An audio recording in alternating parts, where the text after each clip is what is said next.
J'ai l'impression qu'on est des explorateurs. On est couverts au maximum. Ça commence à être dur de respirer là.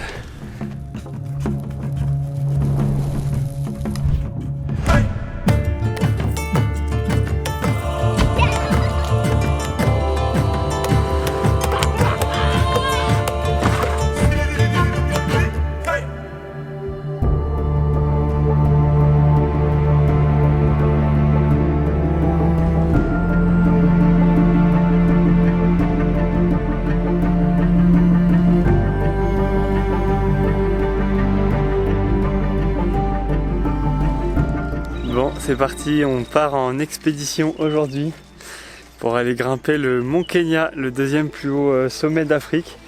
Donc il y a 2 jours, on a fait une randonnée dans le coin avec un guide et il nous dit ouais, je fais aussi les expéditions mont Kenya. Donc on s'est chauffé. On n'a acheté aucun équipement. On part avec nos chaussures défoncées, nos vêtements de la salle de sport de France. On est en train de sortir nos vêtements d'hiver qu'on n'a pas sortis depuis 2 ans. On a loué des ponchos là pour nous protéger de la pluie parce que c'est le début de la saison des pluies, donc on risque d'avoir pas mal de pluie. En espérant qu'ils soient imperméables. On a rencontré un couple de voyageurs qui voyagent avec des petites motos Honda 250. C'est des Allemands, donc ils sont partis d'Allemagne il y a 7 mois je crois. Ils sont passés par la Tunisie, par l'Égypte, le Soudan. Ils ont évité l'Éthiopie, donc là ils sont au Kenya et on les a motivés pour venir avec nous. C'est la première fois qu'on va faire ça, première fois qu'on va aller aussi haut. Donc je sais pas du tout si on va être malade ou pas, mais bon. Il y a des gens qui le font en 3 jours, nous on a pris 5 jours. Parce que le risque c'est pas tant physique, c'est surtout l'acclimatation en fait. Et ça peut vraiment être dangereux, il y a des morts au Kilimandjaro tous les ans ici aussi. Donc voilà, on veut vraiment prendre notre temps de s'acclimater. On est plutôt serein parce qu'on part avec Joshua qui est urgentiste à la Croix-Rouge dans les camps de réfugiés. Il peut nous faire de la chirurgie en route. Il a une trousse à pharmacie énorme, il est ultra calé, donc je pense qu'avec lui on est plutôt safe si jamais on a un problème. Il a acheté tous les médicaments qu'il faut, tout. Je pense que là on est vraiment blindé. On est à l'entrée du parc national du Mont Kenya et après 1 heure d'attente à la gate, il y a tout notre équipage qui vient d'arriver avec la voiture là. Nous on est 4 et eux ils sont 6. Il y a le guide plus les porteurs. Ils vont porter un de nos sacs et ils ont tout l'équipement, les tentes, les matelas et tout. Et puis ils portent toute la nourriture aussi pour 5 jours. Du coup on va être un équipage de 10. Moi j'ai fait juste le trek parce que la bouffe est comprise, on n'a pas besoin de cuisiner en fait. En fait c'est des vacances quoi. Bon, ça y est, on part enfin pour 5 jours. Léon est juste là. On avait rendez-vous ce matin à 10 h et là il est quasiment 13 h. Mais c'est parti.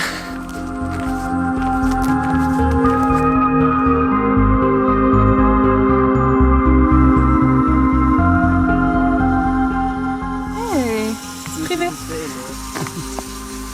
On n'a pas de batterie, pas de quoi recharger les téléphones, etc. Donc je note.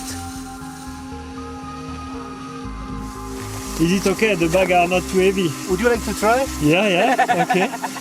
Are you able to take it?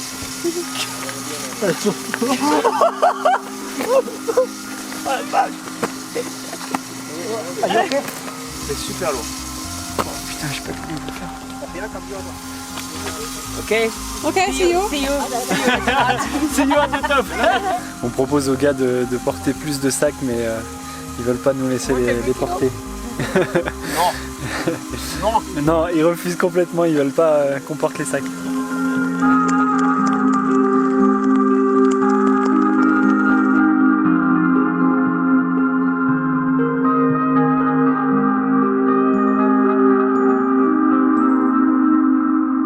On vient d'arriver au premier point de bivouac.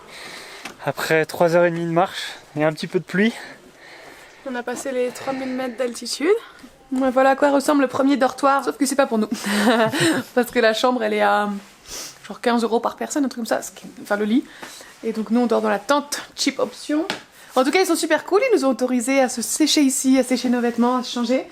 Et là on a du popcorn avec un thé. On a trop de chance. Hein. Qu'est-ce qu'on a à manger ce soir?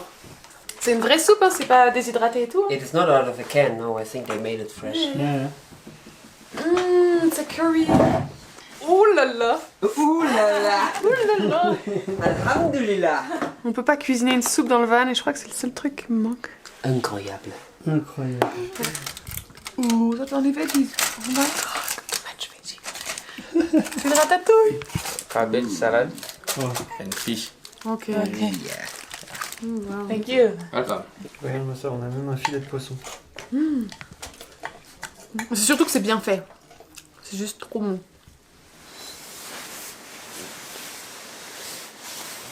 J'ai trop froid. Première nuit dans la tente, j'ai pas eu trop froid. Mais par contre Marion a les pieds et les mains gelés. Pourtant j'ai une doudoune, j'ai un pull en laine, des chaussettes de ski en laine. Mais là on est seulement à 3000 mètres, comment tu vas faire J'ai mis tous mes vêtements presque. Je vais mourir. Oh quelle horreur. C'est toi qui voulais faire le Mais trek. c'est eux aussi, ils nous ont dit qu'il fallait mettre les pieds au-dessus de notre tête. Et je pense que c'est pour ça que j'ai froid aux pieds. C'est horrible, la tente elle est penchée comme ça en fait. Et du coup hier soir j'arrive, je me dis vas-y je mets ma tête en haut, les pieds en bas, normal. Et Marion me dit non, tout le monde a dit qu'il faut mettre la tête en bas pour le mal d'altitude L'acclimatation. apparemment. Du coup on a mis la tête en bas et c'est horrible, surtout que la tente elle est bien penchée, du coup toute la nuit j'ai glissé en fait. Et du coup à chaque fois je devais remonter. Et c'est horrible d'avoir la tête en bas. Les matelas c'est les petits matelas de camping tout petits là, ça change du confort qu'on a. Je vais vous mettre des matelas confortables. Ouais, des vrais matelas. Non mais bon c'est comme ça, hein. C'est du camping. L'aventure, hein. C'est l'aventure. On a dormi là.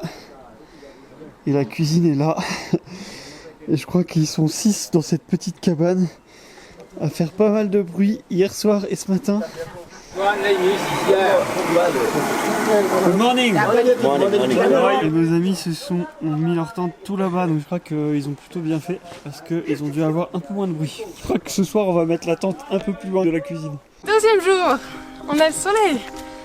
Ça fait une semaine qu'on est dans les montagnes et qu'il pleut tous les jours. Et on n'a jamais eu un temps aussi Il bien. fait super beau. C'est magnifique cette forêt, super vierge. Un mélange de bambou et d'arbres, magnifique. On avait une trace de léopard.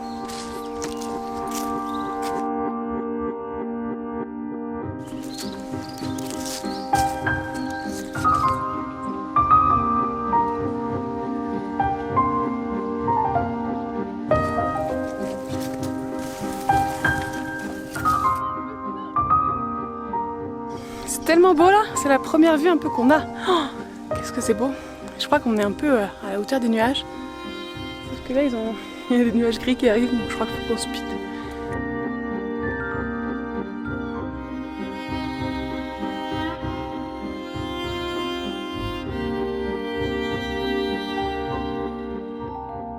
Je pensais pas avoir un paysage aussi beau. Et le problème, c'est qu'en fait, il fait super froid et on peut pas recharger les batteries. Donc faut qu'on se limite à filmer et tout ça parce que je suis pas sûre qu'on ait assez de batterie pour le sommet. Les nuages sont en train de nous rattraper derrière. Ça y est, on voit le sommet juste là-bas.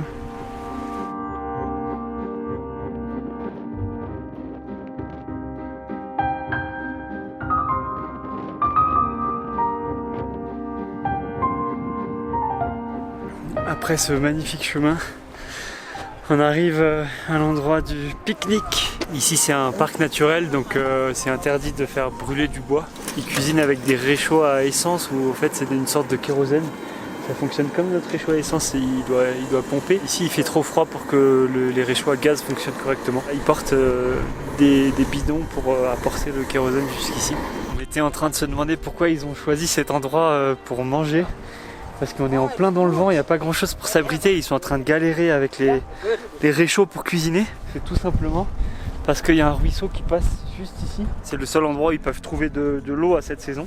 Et en fait, ils ont besoin d'eau pour qu'on puisse boire et pour cuisiner. La deuxième raison, c'est qu'on est à 4000 mètres d'altitude et on est au point le plus haut de notre expédition aujourd'hui. Et après, on va redescendre de 200 mètres pour aller dormir. Et en fait, c'est parfait pour l'acclimatation à l'altitude, de monter haut, redescendre, dormir un peu plus bas et remonter. Donc voilà, pour l'instant ça va, on n'a pas trop de mal de tête, on est plutôt bien et on est à 4000 mètres, c'est cool.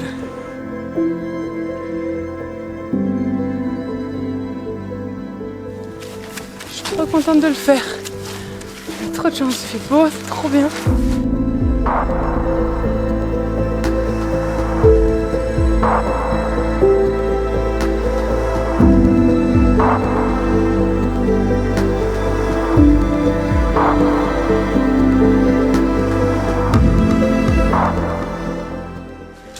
la cabane, on arrive.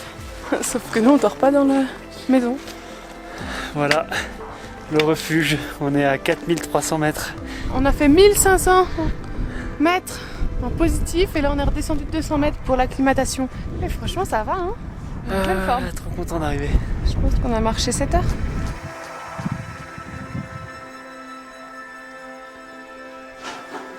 On a la chance, c'est vide. Donc on peut se réchauffer à l'intérieur du dortoir et tout ça. Regarde-moi comme ils nous ont servi la nappe avec un petit thé. Trop bien, avec la vue sur les montagnes là derrière. Par contre on dort dehors. Il va faire tellement froid. Hier j'avais tous les vêtements possibles. Toutes les chaussettes et tout. Il va faire chaud cette nuit. On a le droit de dormir dans le dortoir. Il y a personne. Je sais pas si on a le droit de le dire, c'est peut-être un secret. Parce qu'on n'a pas payé. J'aime bien le camping, mais là... Je sais pas combien il fait la nuit, mais il fait moins... Et on n'a pas d'équipement.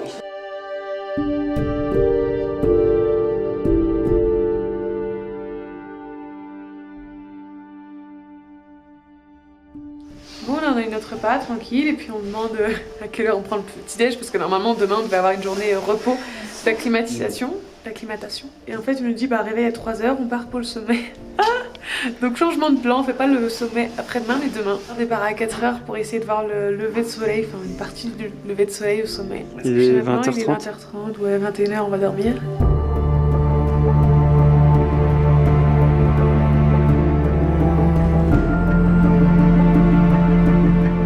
Il est 3h20, on vient juste de se lever.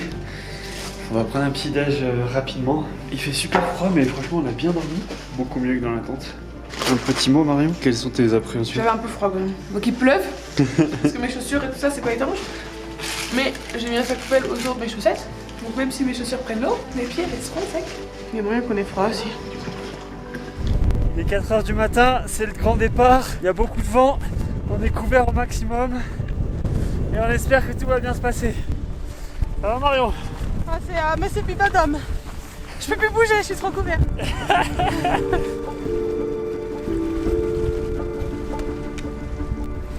Ouais, ça va. Il y a juste un vent de malade.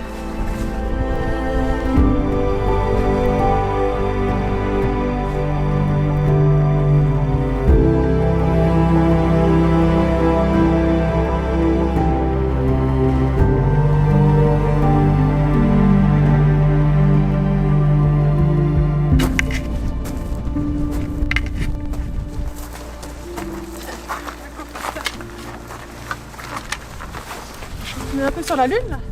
Ça glisse tellement, il y a tellement de vent. Je viens de ramasser ça sur le sol. Le sol est complètement glacé en fait. Allez Marion. Le ciel est violet. C'est trop beau.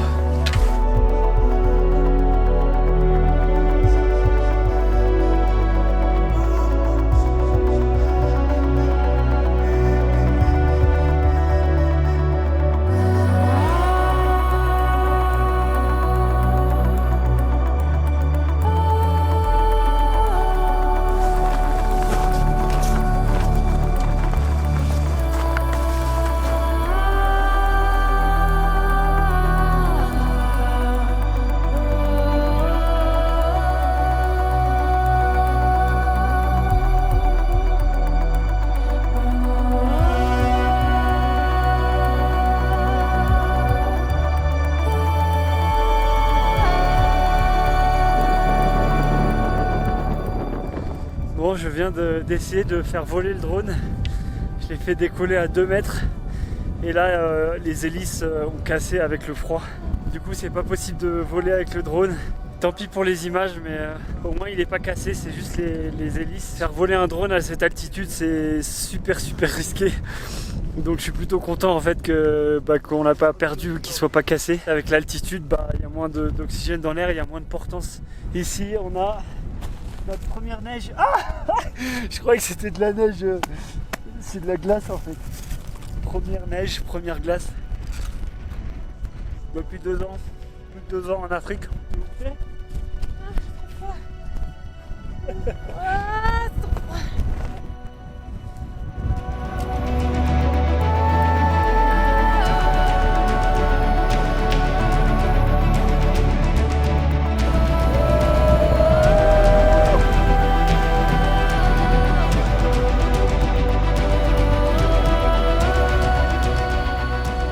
4790 mètres. C'est la dernière hutte avant le sommet. Wow. Ça va? Ah, c'était inespéré d'avoir un break avant le sommet. Ah, j'ai les mains glacées. Ces gants ils servent à rien. Le concept de gants c'est vraiment de la merde. Avoir chaque doigt séparé, c'est vraiment naze. Je crois que les guides ils ont genre des chaussettes et tout et ça a l'air de marcher vraiment mieux. Qu'est-ce que c'est ok Ça va très bien. Mon pied, c'est chaud maintenant. avec le soleil. Oui. Ça, c'est notre sauna. J'ai l'impression qu'on est des explorateurs. J'ai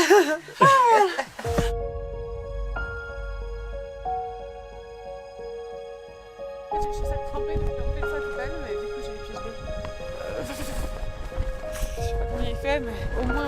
Je crois qu'il faut qu'on y aille. Allez, let's go. Avant qu'on meure de froid.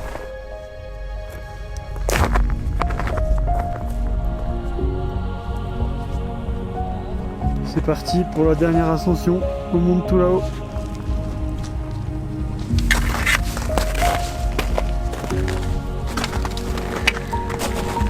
Ça commence à être dur de respirer là. Ça glisse avec mes petites chaussures. Il fait bien froid avec le vent.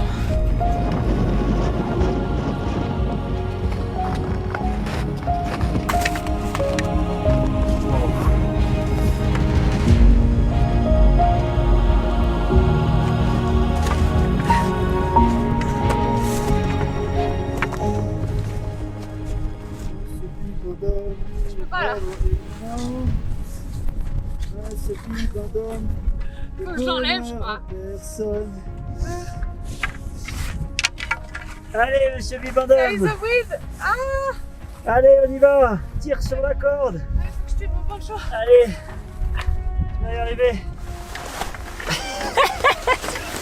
Ah, je sais pas dans le poncho. Tu ressembles tellement à rien.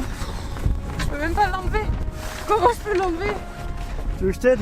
Voilà, c'est mieux comme ça, non? Ah, je suis toujours un peu serrée, mais c'est mieux.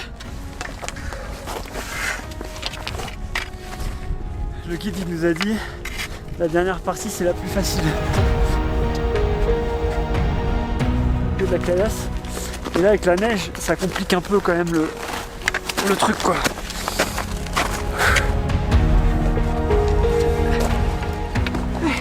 Si ça c'est le chemin facile, j'imagine pas trop celui avec de l'alpinisme.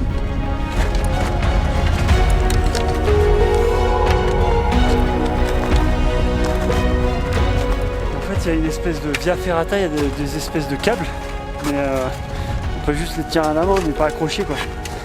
Donc faut quand même faire vachement gaffe.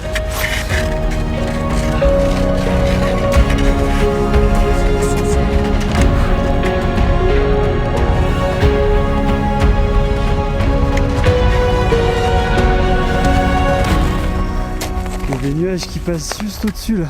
Il y a 5 minutes, j'avais un temps clair, enfin depuis ce matin, 3h du matin. Et là, il y a a des des nuages. nuages qui arrivent par là en fait. Ah ouais, écoute, c'est comme ça, hein. Ah ouais, carrément, derrière on voit plus rien. Faut prendre la vie comme elle vient. À 10 minutes près. On y est. Le summit, Finally. plus haute via ferrata du monde. 4985 mètres.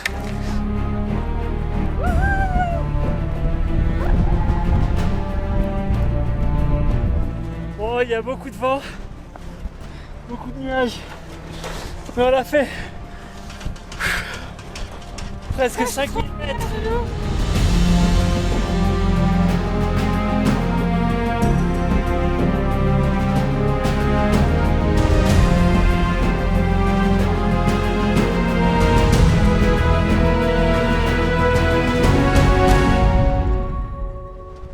Bon, on a fait la moitié quoi. Maintenant il faut 2 jours et demi pour redescendre.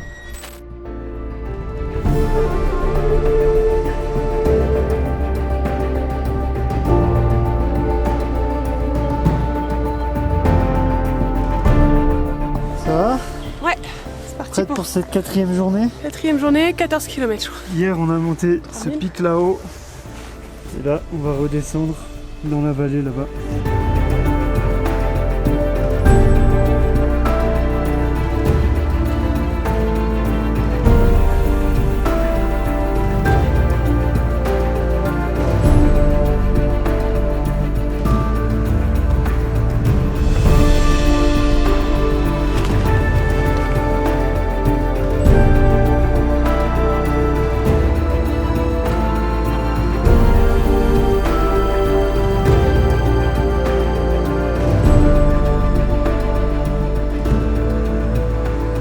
Ça y est, après 5 jours de marche, On l'a de fait. retour à la voiture.